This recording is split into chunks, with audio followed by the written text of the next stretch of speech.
Aí a gente terminou o sermão do domingo passado traduzindo corretamente o que está escrito na Bíblia. O que está escrito na sua Bíblia no versículo 3? Olha aí, de Mateus 5. Bem-aventurado os pobres de espírito. E nós descobrimos que quando encontraram lá na caverna de Qumran em 1947 os escritos, tinha uma palavra traduzida que muda um pouco o sentido do que a gente entende hoje. Por exemplo, né? Morto de cansado, a gente entende. Será que daqui 2, 3 mil anos, quando alguém encontrar um celular escrito enterrado, né? Ele não escreve mais, né? Vai estar no celular, no Facebook, morto de cansado, né? Como que eu posso? Eu comprei muito pouco milho, não vai dar para fazer o creme de milho ali. Eu fui almoçar na Marli hoje, ela falou assim, nossa pastor, eu comprei muito pouco milho para fazer o creme de milho. Então eu fiquei pensando, ela comprou muito, comprou pouco. São coisas que quem não convive com a gente nessa geração não vai entender. Você está entendendo, sim ou não? Quando a gente encontra o texto lá traduzido, tem duas palavras que é novidade para a gente, né? Pelo menos uma delas. E elas significam que a pessoa ela tem o sopro do Espírito, e quando ela tem esse sopro, que é o ar, ou fôlego de vida em hebraico, ela tem que se dobrar, né? E a palavra que está lá é se dobrar, encurvar e tudo mais. Está escrito assim, ó, então. Bem-aventurado aqueles que se encurvam em direção ao vento quando Deus sopra.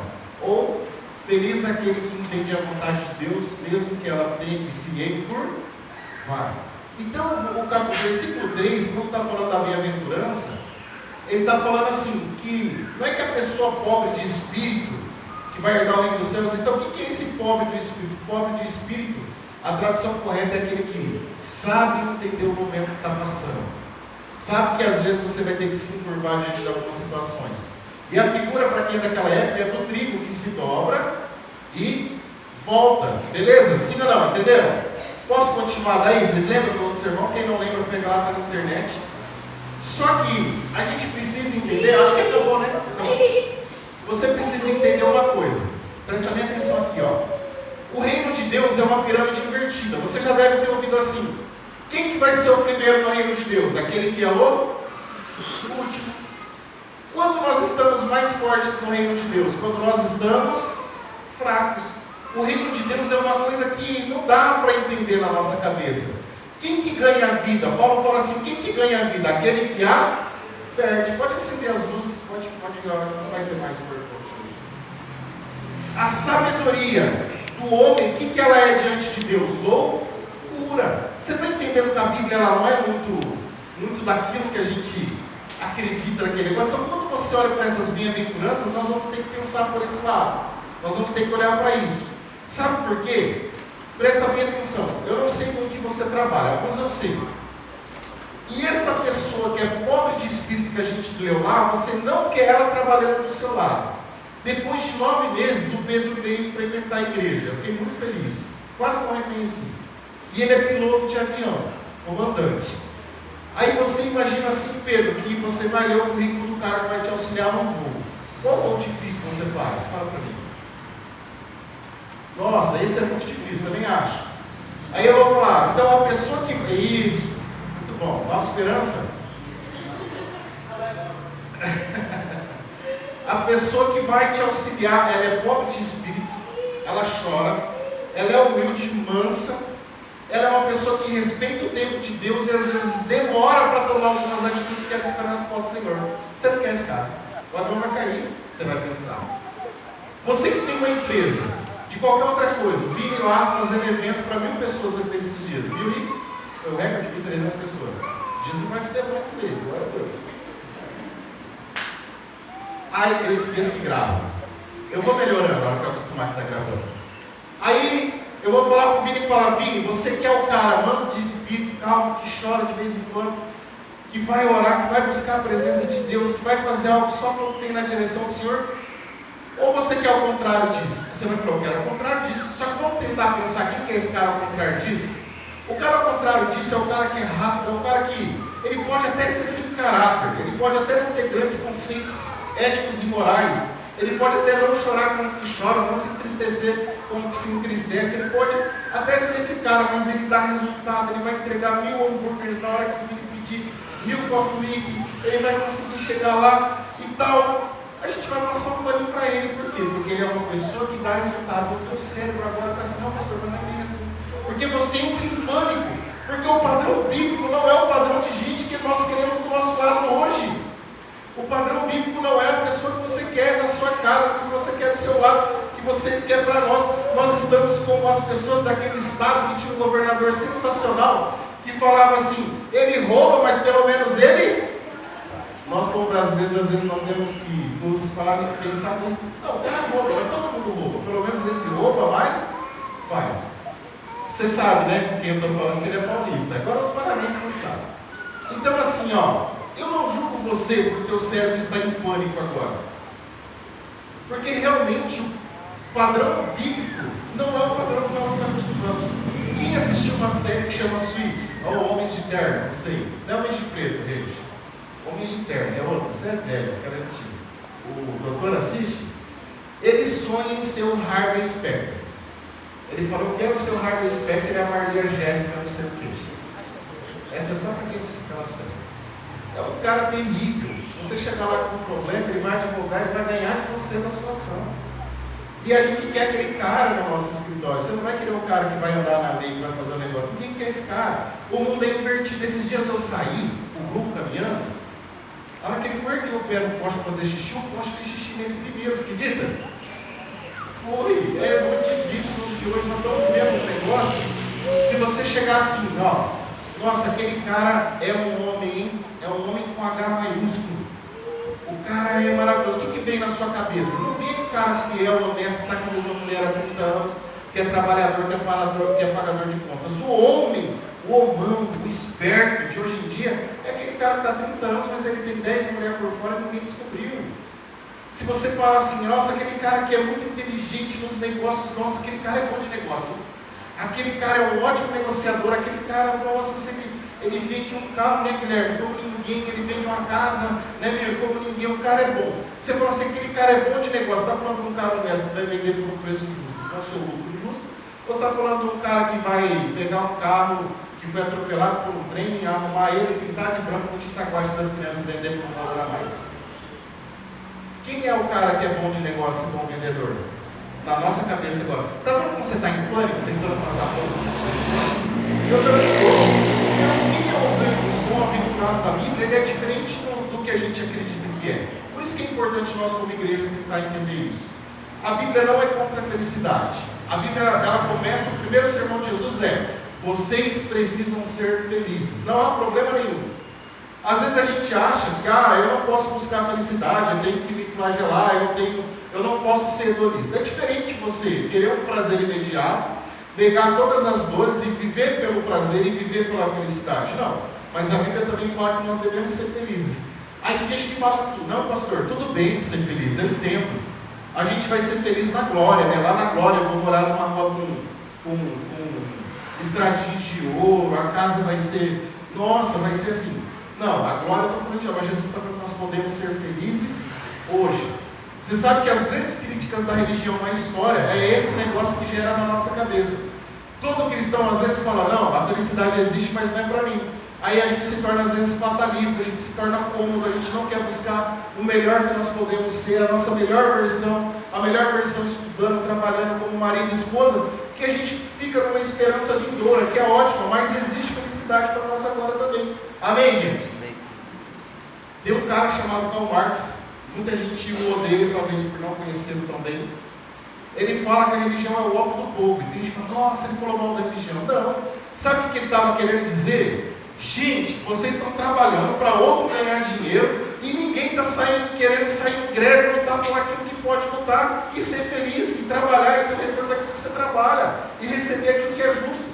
Quando eu olho para cá, eu fico vendo que tem um monte de gente que também pensa assim, que a religião é o ópio do povo, porque ela quer dominar. Não, vamos ser bonzinhos, vamos votar em quem o pastor mandar, vamos fazer tal coisa. Não, vamos lutar por aquilo que é direito nosso, que é da nossa situação. Porque a gente acha que ser pobre é muito bom olhando para esse texto aqui. A gente fala assim, nossa, a gente tem que ser pobre de espírito, mas sem entender o que é. Não, nós podemos ser felizes e a felicidade pode ser hoje. No texto que eu li semana passada, a Bíblia fala assim, por aqueles que obedecerem, comerão do melhor dessa terra. Então a felicidade pode acontecer na nossa vida. Amém, gente? A felicidade pode acontecer na nossa vida. Mas qual que é o problema disso? A felicidade, nós queremos uma felicidade externa ou uma felicidade interna. Talvez se você conhecesse o toque de Midas, você falar, eu queria esse dom. E só conhecesse o que ele faz. Toque de Midas é uma bênção ou uma maldição, dependendo do tanto que você conhece a história. Se você tocar algo, tudo que você toca vai virar ouro. Por que o ouro é valioso?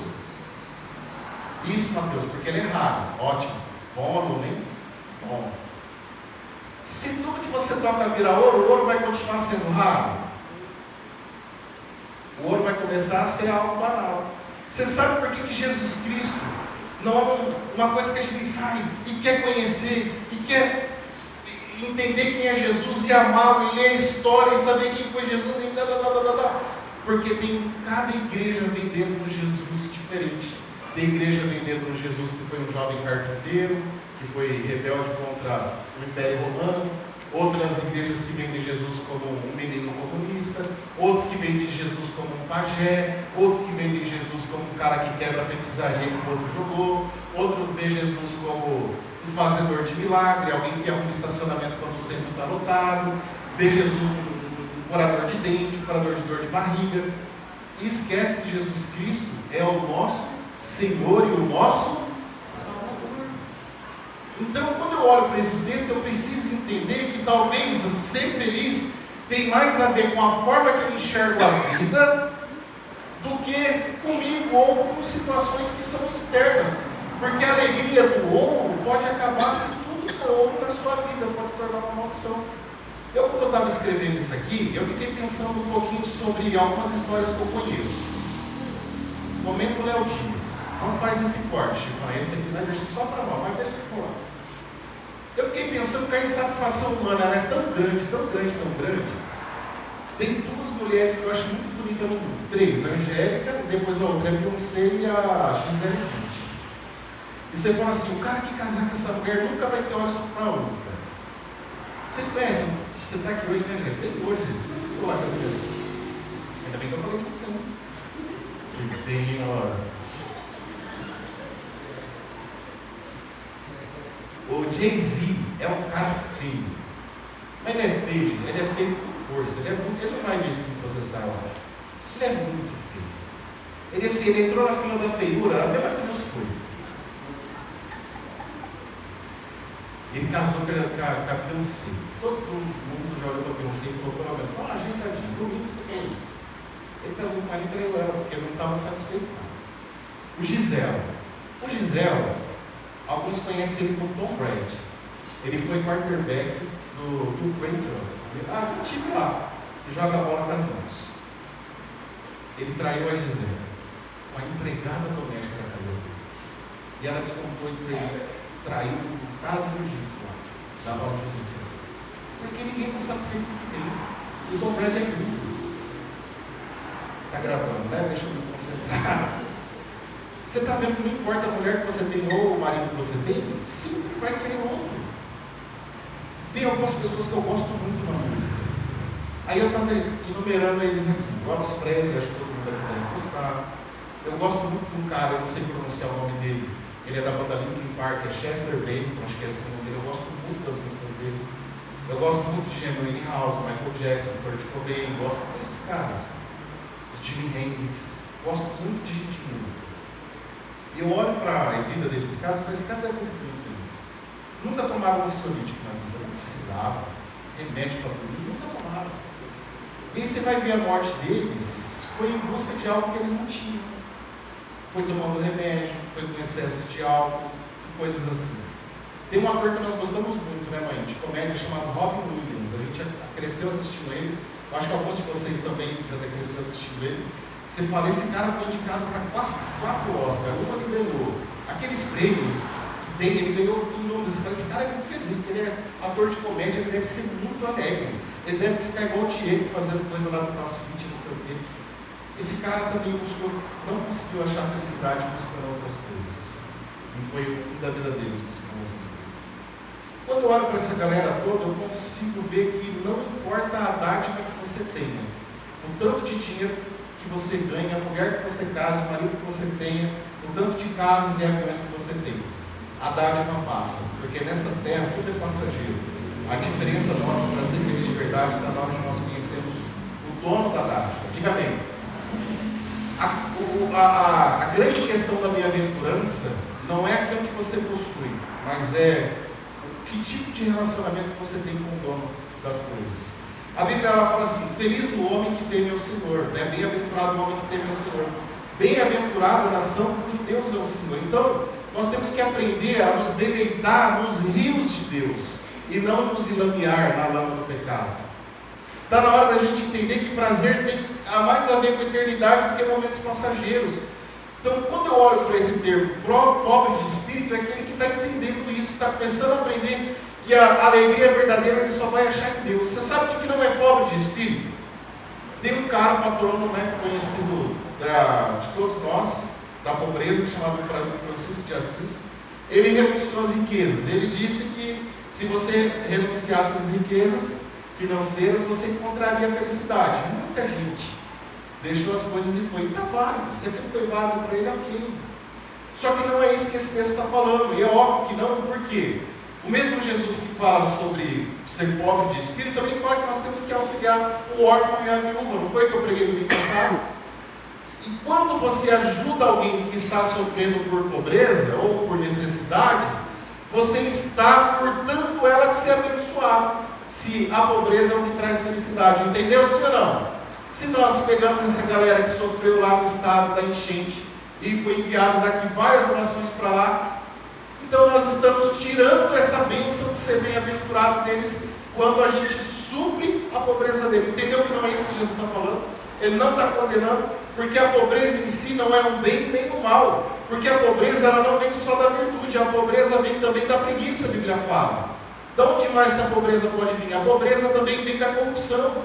A pobreza também vem da exploração. Então a pobreza em si não é um bem que te faz bem-aventurado, assim como a riqueza não te faz mal, dependendo como você lida com ela. Quando eu olho para esse texto, eu preciso aprender o que é ser pobre de espírito. Olha bem para mim que eu venho para o final aqui. É difícil. Eu falei para vocês que o sermão ia ser difícil. Que é difícil aprender aquilo que nós não somos acostumados e ouvir aquilo que nós não queremos. Então, não significa que pobre de espírito tem que ser aquela pessoa que tem um espírito pobre. Ela é pobre em amor, pobre em doação, pobre em fé, pobre em pureza, pobre em obediência. Não significa isso. Ou aquela pessoa que tem que ser pobre de autoestima, tem a autoestima achatada. Eu assisti uma série, e nessa série, lá no final dela, tinha um líder espiritual dos pardais lá, e ele andava com roupas rasgadas, limpava latrinas e descalço. Eu lembrei de um jovem da minha época, que nós participamos de um evento muito grande, que mexia muito na nossa cabeça, e ele começou a andar assim na cidade de Nova Esperança. Ele colocava roupas velhas, andava descalço para ele e falava assim: porque agora eu conheci Jesus, eu preciso ser uma pessoa mais humilde. Eu não acredito que seja disso que está sendo falado aqui, porque a autoestima achatada vai fazer mal. Sabe aquela pessoa que está sempre assim, fazendo coisas para os outros, tipo cozinhando, e ela termina de cozinhar e fala: mas não ficou muito bom. O Júnior é assim, né? Por que ele fala isso que não ficou bom? Porque ele quer que você elogia. Não é, Júnior? Ele quer que você elogia. O Reginaldo aqui, ó, por exemplo, um homem diferente. Ele fez um caldo ontem, se elogiasse, porque ninguém gostou, né? Acabou rapidinho porque ninguém gostou. Ele não ficou lá, cozinhei bem, cozinhei mal, mas só fez uma surpresa. E aí eu fico olhando para cá. Às vezes, quando a gente quer mostrar uma autoestima muito trabalhada na religião, a gente vira um negócio que chama falsa modéstia. Aí aquele negócio, né? Senhor, seja bem-vindo, o Senhor está no céu. Eu falei: é a falta de educação na tua vida, né? A pessoa ela quer ser tão modesta, o Senhor está no céu.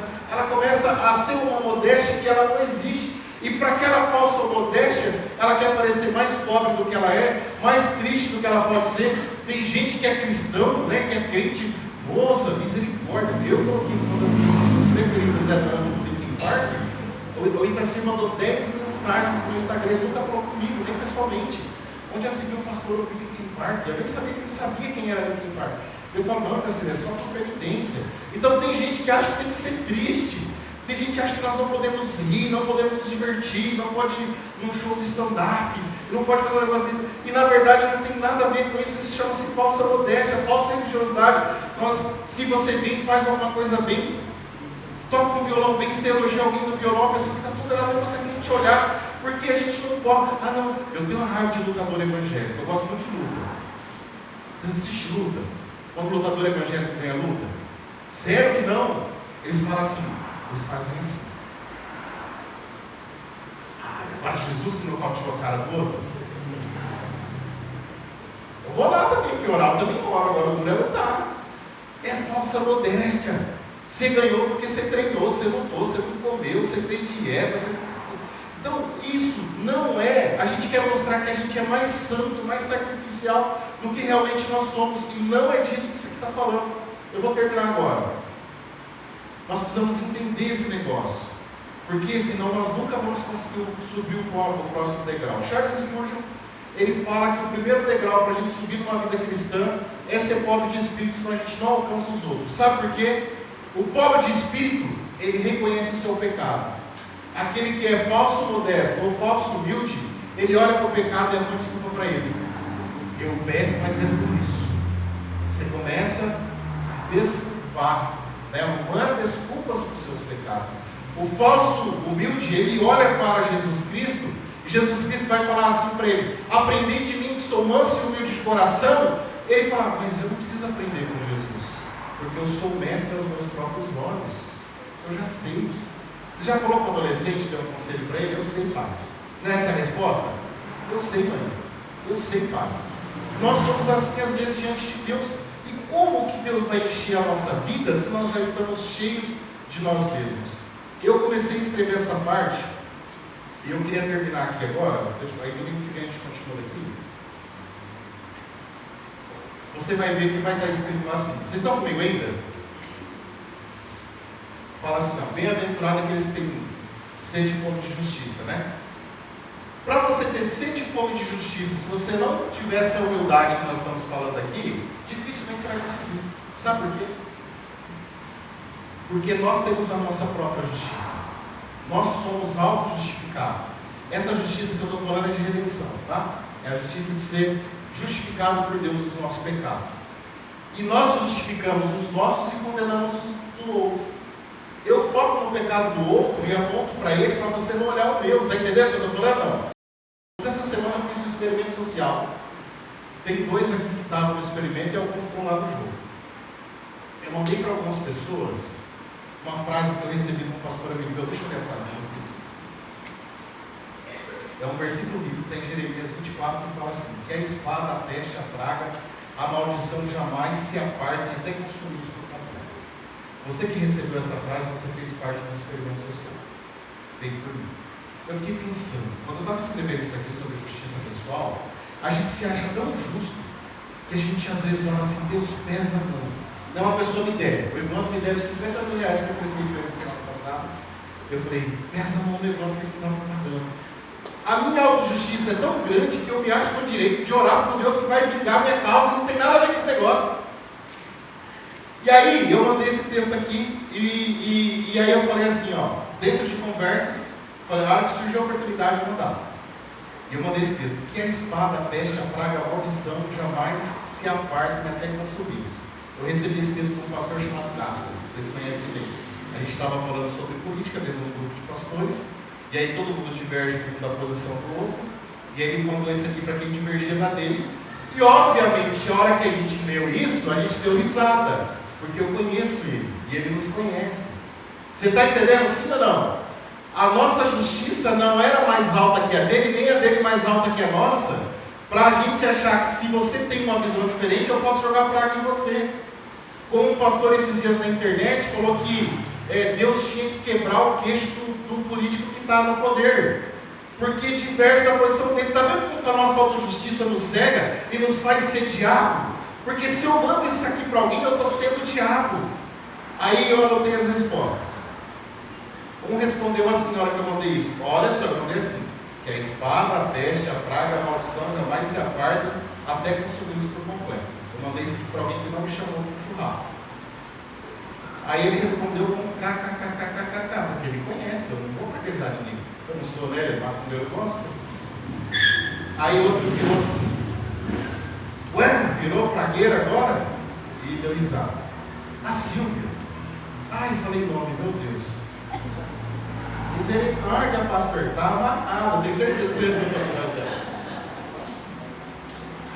A minha mãe falou: sangue de Jesus tem poder.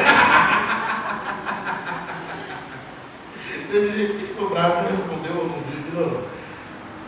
Então, a gente precisa entender que, 2 semanas atrás, eu preguei assim, ó. Que a menina de Naamã podia falar: eu quero que Deus pese a mão, que a lepra dele consome ele inteiro. Lembra? Aí eu expliquei para vocês esse texto, ó. Que quando você chega na casa de alguém e diz assim: a paz esteja convosco, se aquela pessoa quiser a paz de Jesus, a paz de Jesus vai ficar lá e ela vai ser abençoada. Se ninguém receber essa paz, você vai embora e a paz vai com você e você bate a poeira do pé. E aí eu falei assim: a mesma coisa que a maldição. Se você chegar e amaldiçoar alguém, porque você não concorda com a ideologia dela, do jeito dela viver e tudo mais, a maldição que está sendo lançada para ela, não vai pegar nela, ela vai embora com você, que você tomou a maldição. Entendeu sim ou não? Então, se eu preguei isso há 3 semanas atrás, eu não posso estar amaldiçoando a pessoa essa semana. Você entendeu qual que é o negócio? Por que a gente às vezes acha que a gente pode fazer isso? Porque nós estamos entupidos de vaidade religiosa, nós estamos entupidos de arrogância, a gente está entupido de autossuficiência, a gente está entupido até mesmo de vitimismo, que a nossa forma de exercer religião é massacrar quem é diferente, está entendendo sim ou não? E Jesus fala: não, nós temos que ser pobres de espírito, nas diferenças. Quando eu olho para isso aqui, eu fico vendo que quando nós estamos muito cheios de nós nunca vamos estar cheios de Deus. Eu tenho certeza que hoje, nesse momento tem culto acabando, o nosso está acabando, o culto começando. Tem 40% da população brasileira hoje dentro de uma igreja evangélica. Só que talvez elas estão tão cheias delas que elas não vão embora sendo cheias de Deus. Porque você está com a sua auto-justiça. Sabe quando você vai ser cheio de Deus? Você for pobre de espírito. Quando você se curvar diante do sopro de Deus, diante da vontade dele. Porque quando você não é, você está sendo diabo. O que é diabo no Novo Testamento? O que significa diabo? Fala, Maria, você foi estudioso de grego. Diabo. Acusador. O diabo te chama pelo teu erro e pelo teu pecado. Jesus te chama pelo seu nome e te salva e muda a sua vida. Quando você se junta para acusar quem está o amiguinho do lado, jogar praga dele, você está sendo o quê? Diabo ou Espírito Santo? O Espírito Santo é consolador. Diabo é acusador. Quando você está usando a sua energia para jogar mal, para criticar, para fazer isso, o que está acontecendo? Você está sendo diabo ou sendo Espírito Santo? Você está sendo consolador ou acusador? Tem hora que eu acho que o diabo está lá no Maldivas dando risada dos crentes. Fala: não precisa nem ir. Já está cheio de diabo fazendo meu papel na igreja. Entendeu? Sabe por que você tem coragem de fazer isso e ficar bem com isso? Gasta tempo com isso? Você poderia estar trabalhando, estudando, orando, fazendo outra coisa? Porque a tua auto-justiça te coloca num pedestal tão alto que você pode julgar o outro. E esquece quem você é. Você está sendo diabo. Eu quero encerrar essa. Eu estou tentando encerrar. Tem tanto assunto bom para pregar com vocês aqui. Eu vou contar a última para acabar. Grava essa para não colocar no corte. Coitado, né? O irmão veio doente na igreja hoje. Coitado. Aí, se morrer, não vai culpa minha. É a Edna, que é o segundo. Uma vez, lá em 2008, mais ou menos, há muito tempo atrás, 2008, um pai chegou para mim e falou assim: pastor Fábio, conversa com meu filho, ele não quer mais ir na igreja, história real. 2008 ou 2009. O meu filho não quer mais ir na igreja, conversa com ele. Se tem intimidade, se é jovem, fala a língua dele, conversa com ele. Está prestando atenção? Presta atenção, eu vou acabar. E eu fui. E ele falou assim: daí conversamos. Por que você não quer mais ir na igreja? Eu falei: pastor Fábio, como meu pai se junta, minha mãe se junta com os amigos da igreja, eles enchem a mesa de vinho, cerveja, de baralho e fica falando mal do senhor e do pastor. Não era você, era outro. Você não tem o que falar, é pouca coisa. Aí, eles falavam mal do outro pastor por alguns motivos, e de você pelos motivos contrários. Então, se o outro pastor era assim, assim, assado, você era assim, assim, assado, ué, vai ter que ser, gente, um jovem, sei lá que idade que ele tinha, mas era muito doido. Vai ter que Jesus vir pastorear eles, porque ninguém presta. Às vezes você que está aqui hoje, está assim também, por que meu filho e minha filha não querem ir à igreja?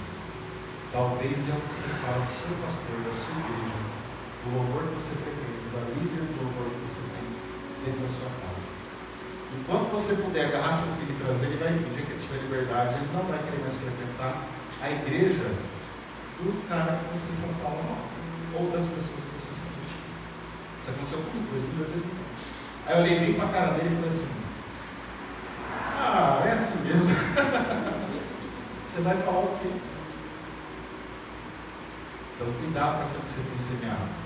Porque talvez você está falando mal da sua sogra, falando mal da sua mãe, falando mal do seu tio, falando mal do seu pastor, falando mal do tal do Reginaldo, das noemias da igreja.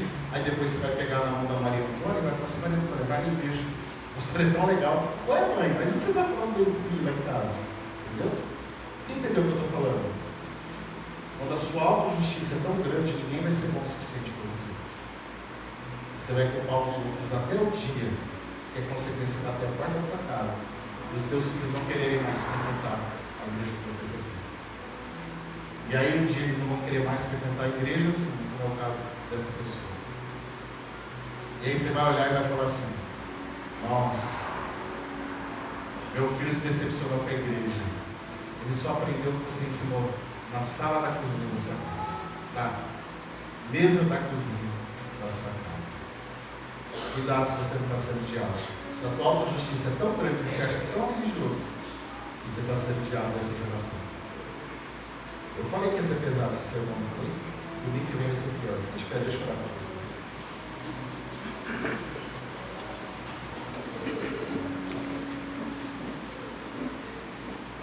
Senhor, tenha misericórdia de nós. Às vezes nós vivemos numa bolha religiosa tão grande, tão grande, tão grande, que a gente está fazendo o papel do diabo, achando que estamos fazendo o bem para as pessoas. Pai amado, em nome de Jesus, nos ensina a ser realmente bem-aventurado e feliz naquilo que realmente importa. Pai, que em nome de Jesus Cristo, que essa série de mensagens, mesmo sendo dura, mesmo sendo difícil, mesmo sendo complicada, que ela possa abrir os nossos olhos, Deus. Que chega de ser uma igreja de eventos, divertida, de brincadeiras, nós sejamos uma igreja que cresça debaixo da tua palavra e do teu querer. Nós reconhecemos quem somos e sentir não somos nada, reconhecemos nossas falhas e não a nossa autojustiça. Nos ensina a sermos melhores como o Senhor quer que nós sejamos, não como os nossos olhos querem. Deus, que nós vamos buscar aquilo que realmente é importante, aquilo que nos leva para a eternidade ao teu lado, Pai. Em nome de Jesus.